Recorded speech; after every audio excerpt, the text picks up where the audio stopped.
I am who I'm meant to be. I am who I'm meant to be. Over and out again. My future needed clarity, so I could see how you react, how you react to me.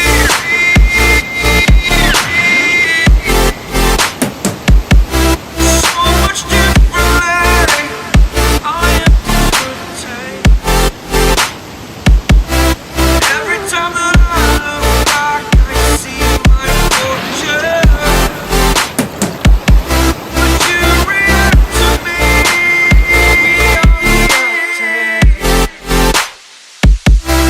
So much differently. নমস্কার বন্ধুরা, আজ আমরা আপনাদের নিয়ে চলেছি এক অসাধারণ পারিবারিক সফরে। দার্জিলিংয়ের এক অফবিট রত্ন, শিটংয়ের 6 মাইল গ্রাম, শহরের কোলাহল থেকে অনেক দূরে, প্রকৃতির মাঝে একটা ছোট্ট কিন্তু মনের মতো হোমস্টে, লিটল হিল হোমস্টে। এখানে চারপাশে শুধু সবুজে ঢাকা পাহাড়, কমলা লেবুর বাগান, পাখির ডাক আর পাহাড়ি মানুষের আন্তরিকতা। আমরা পরিবার মিলে নিয়ে এসেছি কিছু শান্ত মুহূর্তে কাটাতে, আর সেই অভিজ্ঞতা আজ আপনাদের সঙ্গে ভাগ করে নিতে চাই। চলুন আমাদের সঙ্গে ঘুরে আসুন শিটংয়ের পাহাড়ি পথে, গ্রামের নিঃশব্দ সকালে আর লিটল হিলের উষ্ণ অতিথিয়তায়। পুরো ভিডিওটা দেখুন, কারণ এমন ভ্রমণ অভিজ্ঞতা রোজ রোজ হয়ে ওঠে না।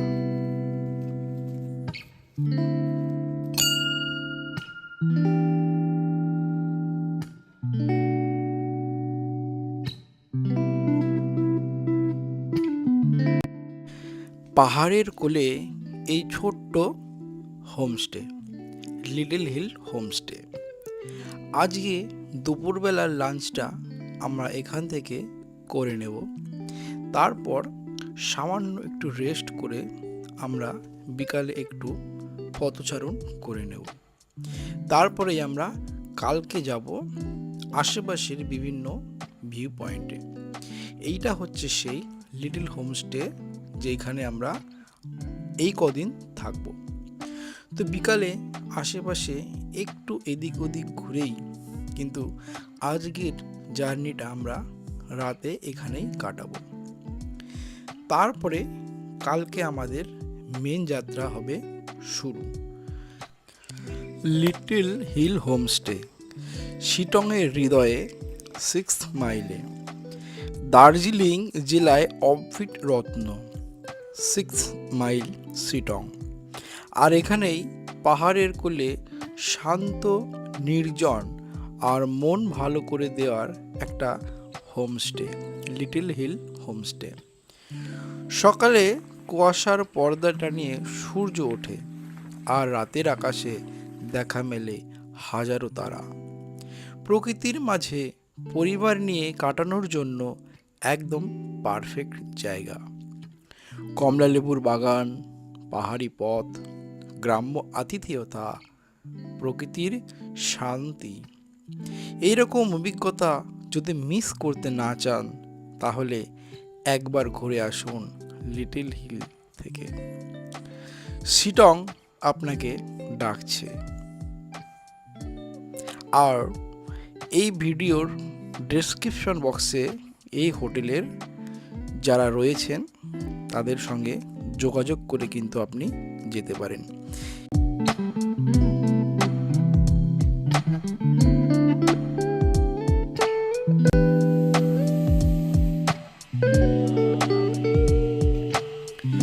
আজকে আমাদের যাত্রার দ্বিতীয় দিন। সকাল সকাল ঘুম থেকে উঠেই এরকম একটা দৃশ্য দেখতে দেখতে আমরা রেডি হয়ে যাচ্ছিলাম আজকে সারাদিনের আমাদের জার্নির জন্য। তো এইটা ছিল আমাদের বেডরুম। এইখানে আমরা 3 জন ছিলাম, আর ঠিক পাশেই আমরা 3 জনা, টোটাল 6 জনা ছিলাম। তো সকাল সকাল এখান থেকেই ব্রেকফাস্টটা করে বেরিয়ে যাব আশেপাশের বিভিন্ন দর্শনীয় স্থান ঘুরতে।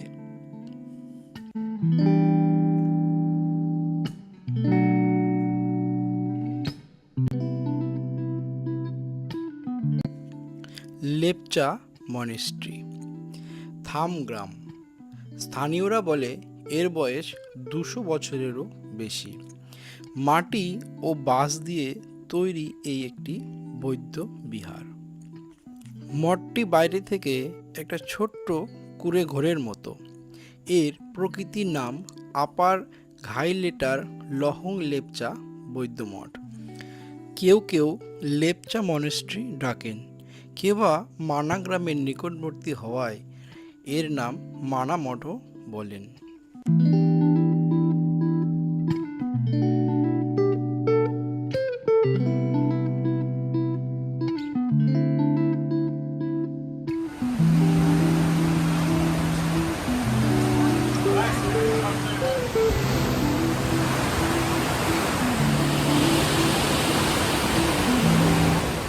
যোগীঘাট ব্রিজ। দর্শনার্থীরা বলে এই ব্রিজটা খুবই অসাধারণ সৃষ্টি। রিয়াং নদীর এবং তার পার্শ্ববর্তী অঞ্চল জুড়ে এই ব্রিজটি দাঁড়িয়ে রয়েছে তার অপূর্ব শোভা নিয়ে। এইখানে আমরা অনেকটা সময়ই কাটিয়েছিলাম। রবীন্দ্রনাথ ঠাকুরের জীবনের শেষের দিকে শান্তিনিকেতনের বাইরে যেসব স্থানে তিনি সময় কাটিয়েছেন তার মধ্যে মম্পু একটি বিশেষ নাম। দার্জিলিং জেলায় এই পাহাড়ি ছোট্ট গ্রামে অবস্থিত রবীন্দ্র ভবন, যা একসময় ছিল বিশিষ্ট বোটানিস্ট মৈত্রী দেবীর বাসভবন। 1937 থেকে 1940 সালের মধ্যে কবিগুরু এখানে কয়েকবার এসেছিলেন বিশ্রাম নিতে ও শান্ত পরিবেশে সাহিত্য চর্চা করতে। এইখানেই লেখা হয়েছিল তার কিছু বিশেষ চিত্রপত্র ও কবিতা। বর্তমানে এই বাড়িটিকে রবীন্দ্র স্মৃতি ভবন হিসেবে রূপান্তর করা হয়েছে, যেখানে কবির ব্যবহৃত জিনিসপত্র, লেখা, ছবি ও তার জীবনের নানা দিক সংরক্ষিত হয়েছে। ছেড়ে দিলে সোনার গোরা পাবো না, ক্যাপা ছেড়ে দিলে সোনার গোর না না না, ছেড়ে দেব না তোমায় হৃদয় মাঝারে রাখবো, ছেড়ে দেব না তোমায় বুক মাঝারে রাখবো, ছেড়ে দেব না।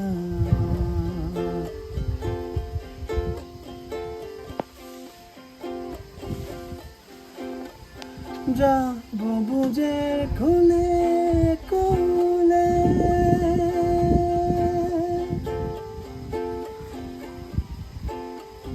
যাব বুঝে খুলে খুলে, মাগো পাহিরা না দুলে, যাব বুঝে খুলে খুলে, মাগো পাহিরা না দুলে, তোরে নয়নিতে নয়ন দিয়ে রাখুমা তোলে,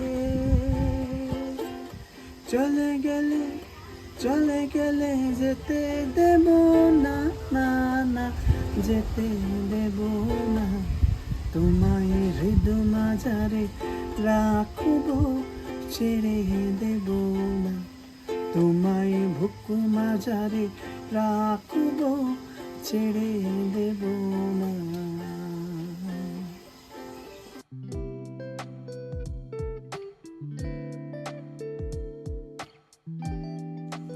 Tinchuley tea garden view point, শান্ত পাহাড়ি পরিবেশে অবস্থিত একটি মনোরম স্থান।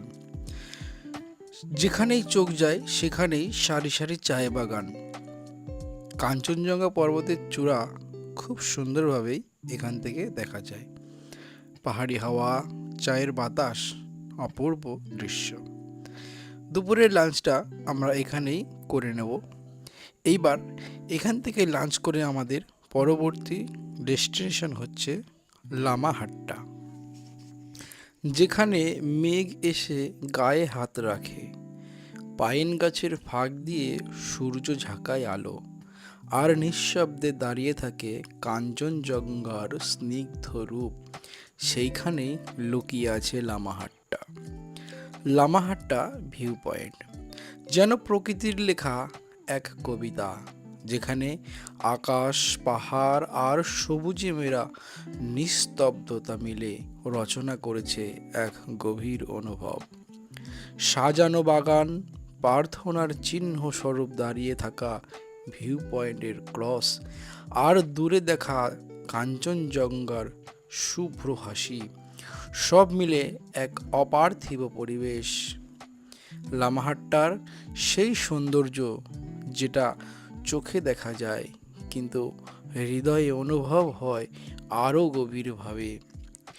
যদি প্রকৃতি তোমায় ভালোবাসা হয়, তবে লামাহাট্টা তোমার জন্য এক প্রেমপত্র।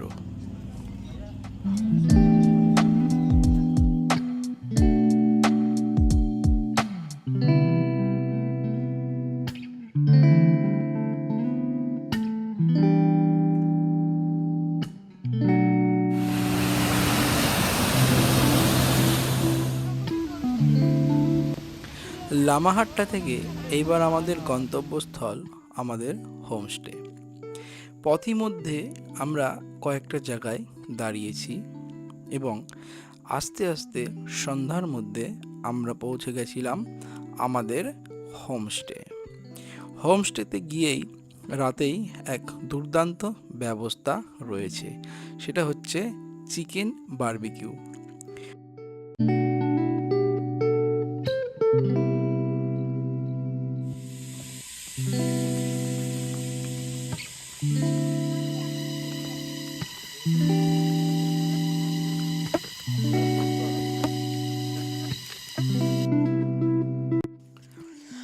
আমি হাঁটি পাহাড়ের আঁকাবাঁকা পথে, পাশে গাছেরা নুয়ে পড়ে যেন কানে কানে কিছু বলে।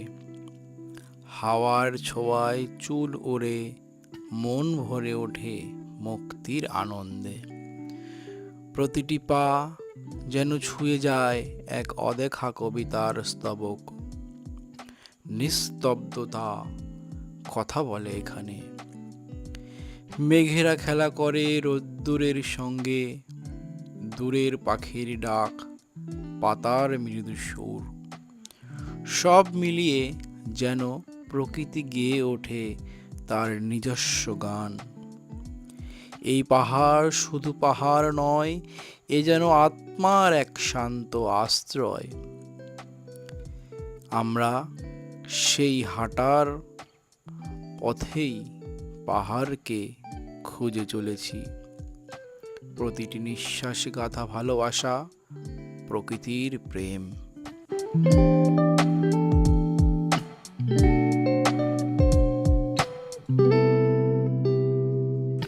পাহাড়ের পথ দিয়ে এইবার আমরা চলেছি আমাদের হোমস্টের দিকে।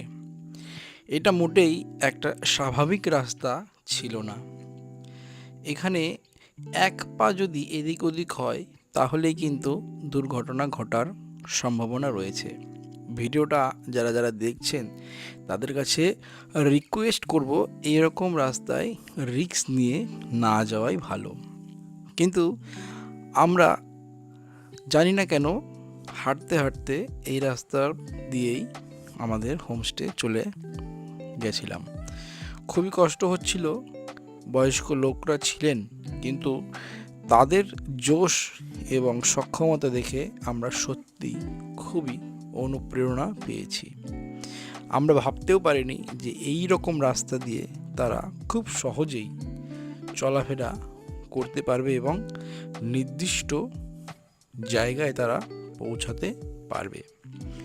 তো এদের খুবই সাহসিকতার পরিচয় আমরা এই সময়টায় কিন্তু পেয়েছিলাম।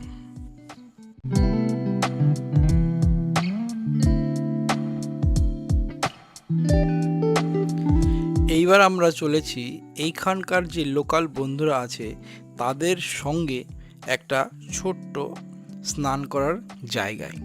এই জায়গাটা ঝর্ণার জল এসে একটা প্রকৃতির যেন সুইমিং পুল তৈরি করেছে। 9-10 জন বন্ধু মিলে স্নান করতে আসি এবং প্রায় ঘন্টাখানিক এইখানে স্নান করে আমরা চলে যাই আমাদের লিটল হোমস্টেতে। তো এইখানে এত সুন্দর একটা নেচার নিজে থেকেই একটা সুইমিং পুল বানিয়ে রেখেছে। আমরা এখানে আসলেই কিন্তু এই হিডেন প্লেসে বারবার এসে থাকি, কারণ সাধারণ ট্যুরিস্ট যারা তারা কিন্তু এই সমস্ত জায়গার খবরও পায় না এবং জায়গাটা খুব গভীর বলে তারা কিন্তু এখানে কাউকে নিয়েও আসে না। আমরা এদের খুবই ক্লোজ বলে আমরা কিন্তু যখনই আসি তখন এই জায়গায় আমরা স্নান অবশ্যই করে যাই।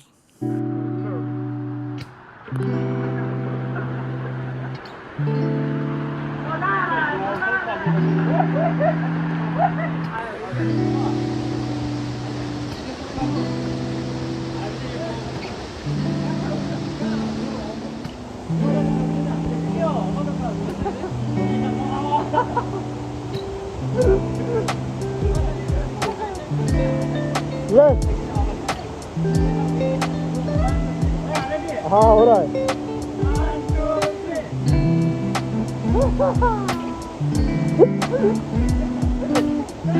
इतना हंसी आ रहा है।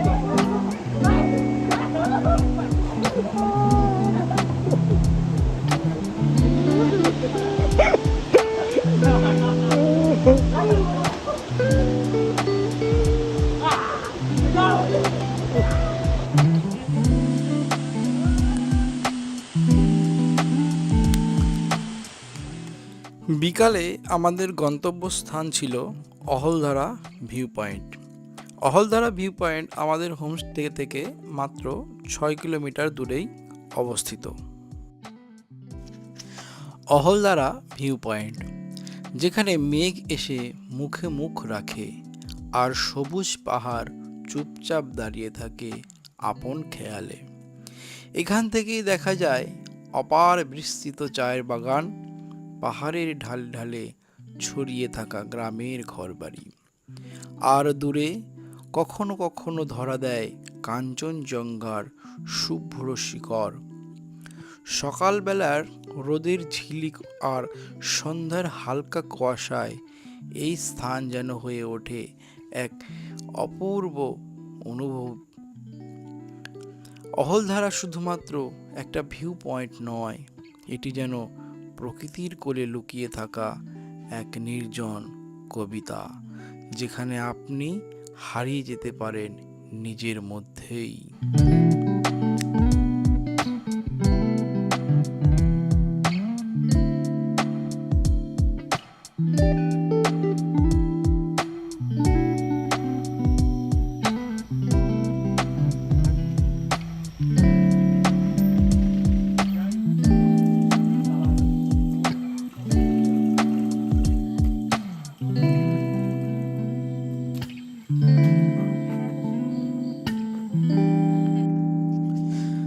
লিটল হিল হোমস্টে থেকে এক মধুর বিদায়।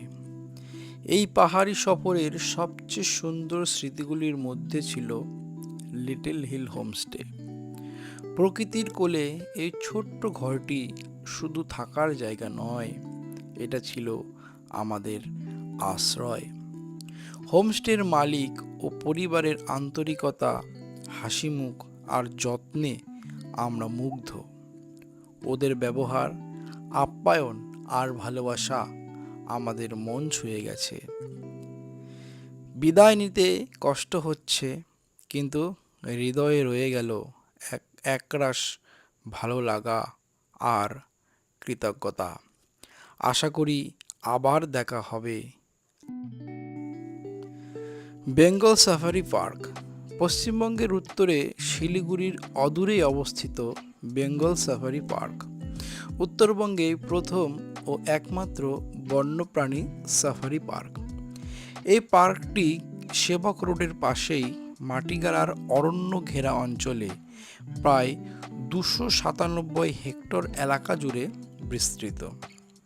এখানে আপনি শুধু চিড়িয়াখানার মতো খাঁচাবন্দি পশু দেখতে পাবেন না, বরং বন্য পরিবেশে সাফারি গাড়িতে চড়ে ঘুরে দেখতে পারেন হরেক রকমের বন্যপ্রাণী একেবারে কাছ থেকে। এখানে রয়েছে অনেক রকমের প্রাণী, যেমন royal Bengal tiger, leopard, Asian হাতি, হিমালয়ান ভাল্লুক, চিতল হরিণ, কুমির, সাপ, বিভিন্ন প্রজাতির কচ্ছপ, নানা প্রজাতির বানর, বর্ণময়ী পাখির রাজ্য, ময়ূর, রাজধনেশ, হর্নবিল, ঈগল, বক, হাঁস, বহু পাখি। এছাড়াও রয়েছে মিনি জু এবং অ্যাভিয়ারি, পাখির বিশাল খাঁচা। বেঙ্গল সাফারি থেকেই আমরা রওনা দেব আমাদের বাড়ির উদ্দেশ্যে। এই সফরে, এই জার্নিতে নিজের পরিবারের সঙ্গে এত আনন্দ, এত সুন্দর মুহূর্ত কাটানো সত্যিই খুবই একটা ভাগ্যের বিষয়।